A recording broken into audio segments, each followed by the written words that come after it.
তথাপিও আমি ভাবো জুবিন দা অমৰ হৈ থাকিব, অমৰ হৈ আছে, সদায় তেখেত আমাৰ মাজত থাকক।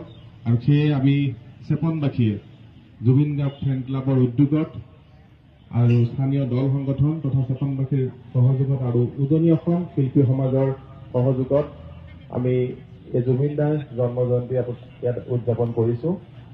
আমি ইয়াৰ পৰা তেখেতৰ পৰা আশীষ বিচাৰিছো পূৰ্বতে তেনেধৰণে